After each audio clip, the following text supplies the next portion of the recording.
जातिगत जनगणना क्या है? मेरी मुझसे जात पूछी जाएगी ना जब जातिगत जनगणना होगी। जो दलित प्रकाश से जात पूछी जाएगी, सुनील यादव से जात पूछी जाएगी, महुआ मांझी जी से जात पूछी जाएगी उनकी। मेरी बात सुन जात क्यों? अरे मैंने आपका सवाल सुन लिया। ठीक है सुनील जी, बोलिए बोलिए बोलिए। मैंने आपका सवाल सुन लिया, अब हमारा उत्तर सुन लीजिए। बिल्कुल सर, बिल्कुल। देखिए, माननीय सांसद जितने भी सदन में हैं, सबकी जाति सबको पता है। लेकिन अगर भारतीय जनता पार्टी की तरफ से खड़े होकर के यह कहा जाए कि जो लोग जाति जनगणना की बात कर रहे हैं उनको अपनी जाति नहीं मालूम, इसका मतलब समझते हैं? हमारे इधर गांव में अगर किसी को यह कह दिया जाए कि तुमको अपनी जाति नहीं मालूम, उसको गाली कहा जाता है। अरे हम तो चिल्ला चिल्ला के कह रहे हैं कि जाति जनगणना करा लीजिए, हम कहां जाति से भाग रहे हैं।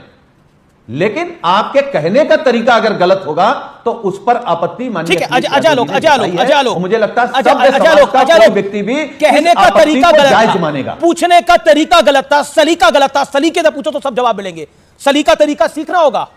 ठीक बात है डॉक्टर अजालो। नहीं सुनील भाई, अगर सुनील भाई ठीक बोल रहे हैं कि पूछने का तरीका गलत था, तब तो फिर अखिलेश यादव गलत हो गए, क्योंकि वो तो सीधे पूछ रहे थे सभापति महोदय बताइए इन्होंने जाति पूछी कैसे? जाति पूछी कब? तो सदन में इस तरह के झूठे बयान अखिलेश क्यों दे रहे थे? वो तो सभापति से ही पूछ रहे थे ना, बताइए कौन सी जाति है, कैसे आपने जाति पूछ ली, बताओ जाति कैसे पूछ ली? जाति तो पूछा ही नहीं, बोला कि जिसको अपने जात का पता नहीं वो गणना की बात कर रहा है। नाम भी नहीं लिया आपने, पहले लिया आपने और तुरंत आप जवाब देने उठ गए। तो दोनों तरफ से चोर की दाढ़ी में तिनका तो कांग्रेस और समाजवादी पार्टी दोनों को निकल रहा है। अमित जी आप ये सोचिए कि आपके शो में मैं अगर आपसे पूछूं अमित देवगन बताओ तुम्हारी जाति क्या है, नॉर्मल कोर्स होगा, आप बताएंगे कि मैं ब्राह्मण हूं, मैं बनिया हूं, मैं कायस्थ हूं, जो भी है बताना एक नॉर्मल कोर्स में। सर आज तक तो कभी पूछी नहीं गई, 23 साल मुझे पत्रकारिता में हो गए। मैंने अरुण जेटली के साथ कार्यक्रम कर लिए, सुषमा जी के साथ कर लिए, कपिल सिब्बल जी के साथ कर लिए, मैंने सबके साथ कार्यक्रम कर लिया, अमर सिंह जी के साथ कार्यक्रम कर लिए, बेनी प्रसाद वर्मा के साथ कार्यक्रम कर लिए। मतलब मैंने इन सबके साथ कार्यक्रम करे, मेरे से आज तक किसी ने अपनी जाति नहीं पूछी, मेरी जाति नहीं पूछी। लेकिन अब यह दौर भी आएगा, पहले मुझे बताना पड़ेगा मैं अमीश देवगन, मैं फलानी जाति से हूं और उसके बाद में कार्यक्रम का आगाज करूं। ये चाहते हैं आप लोग, ये दौर बीजेपी और सपा? नहीं भाई, ये हम लोग नहीं चाहते हैं। ये कांग्रेस पार्टी, राहुल गांधी और समाजवादी पार्टी अखिलेश यादव चाहते हैं, उसको ये चाहते हैं इसलिए करेंगे। देखिए ये बात करते हैं कि हमें समाज के सब तबकों का फायदा करना है। अरे किस तबके का आपने फायदा किया भाई साहब? किस तबके का? काला का खेलकर की रिजर्वेशन की रिपोर्ट 23 साल आप लेके बैठ गए। आपके नेहरू जी थे प्रधानमंत्री, नेहरू जी क्या कहते थे? आरक्षण देना मतलब दो दर्जे की नागरिकता स्थापित करना होगा। ये हमने नहीं कहा। काका का लेकर के बताया मंडल कमीशन, आप बैठ गए, इंदिरा गांधी बैठ गई, राजीव गांधी बैठ गए, कुछ नहीं किया। राजीव गांधी ने तो ये कहा idiots can not be promoted at the cost of reservation.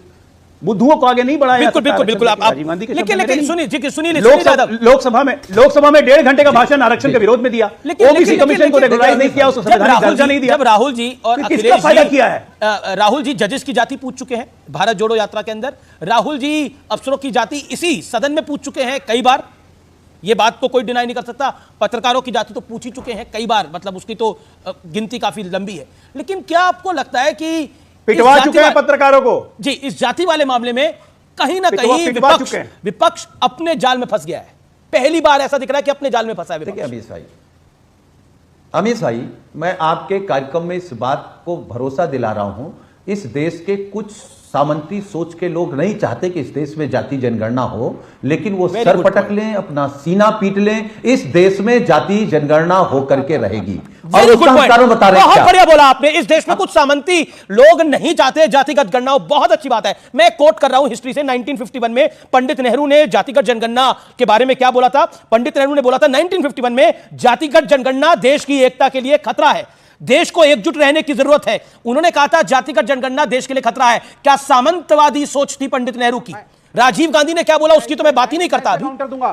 एक सेकंड, क्या सामंतवादी सोच थी पंडित नेहरू की? और जो राजीव गांधी जी ने कहा क्या वो भी सामंतवादी सोच थी? सुनील जी सोच समझ के बोलिए, जवाब बड़ा महत्वपूर्ण है आपका, देश सुन रहा है आपको, बोलिए। अमीश भाई बोलिए। अमीश भाई, जो व्यक्ति इस देश में आरक्षण के खिलाफ हो, जो व्यक्ति इस देश में जाति जनगणना के खिलाफ हो, जो व्यक्ति इस देश में महिला आरक्षण में दलित और ओबीसी की महिलाओं के आरक्षण के खिलाफ हो, वो सामंती सोच का है। मैंने सवाल पूछा यही, क्या पंडित नेहरू की सामंतवादी सोच थी? क्या स्वर्गीय राजीव गांधी की सामंतवादी सोच थी? जवाब दीजिए ना। सुन लीजिए ना, मैं क्या कह रहा हूं, मैं तो खुला बोल रहा हूं, आप घुमा रहे हैं। मैंने कहा इस देश में जो आरक्षण के खिलाफ है, सामंती सोच का है। आपने बोला जो जाति जनगणना नहीं कराना चाहता वो सामंती सोच का है, नहीं चाहते, जो महिलाओं को आरक्षण नहीं देना चाहता वो सामंती सोच का है। सुनील जी, मुझे एक ऑन रिकॉर्ड बयान दिखाइए गृह मंत्री अमित शाह का, बीजेपी के राष्ट्रीय अध्यक्ष जेपी नड्डा का, डिफेंस मिनिस्टर राजनाथ सिंह का, देश के प्रधानमंत्री नरेंद्र मोदी का, स्वर्गीय अटल बिहारी वाजपेयी का, लाल कृष्ण आडवाणी का, डॉक्टर मुरली मनोहर जोशी का, किसी ने बोला हो जातिगत जनगणना के बारे में ऐसा बयान दिया हो? आप मुझे बताइए, किसी ने ऐसा बयान दिया हो? बताइए। अच्छा, हम प्लीज बताइए। मैंने सबके नाम रख दिए। जॉर्ज फर्नांडिस साहब ने कभी ऐसा बयान दिया हो? बताइए। नहीं, जॉर्ज फर्नांडिस साहब समाजवादी थे, वो कभी ऐसा नहीं बोल सकते। एक दूसरी बात, हम कह रहे हैं मोदी जी बयान नहीं दे रहे हैं, लेकिन जाति जनगणना नहीं करा रहे। क्यों नहीं जाति जनगणना कराना चाहते हैं?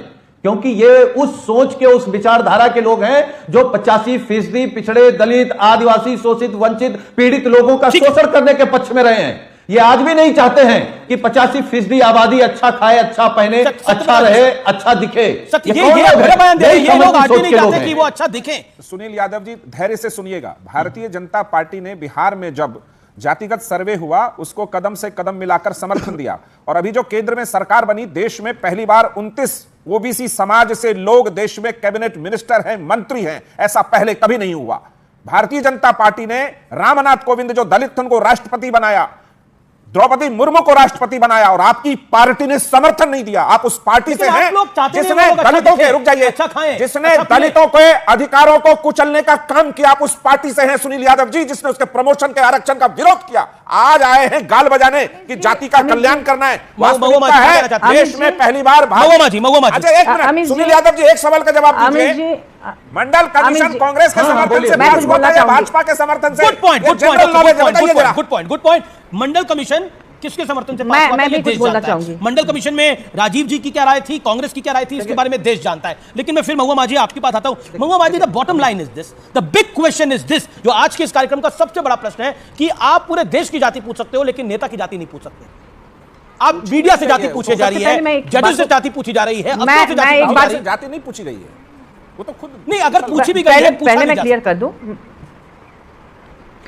कर दूं। अभी हमारे पूर्व वक्ता ने कहा कि रामनाथ कोविंद जी की बात की उन्होंने, राष्ट्रपति हमारी माननीय द्रौपदी मुर्मू जी की बात की, उन्हें आप बना तो दिया, लेकिन उनसे आपने पार्लियामेंट की जो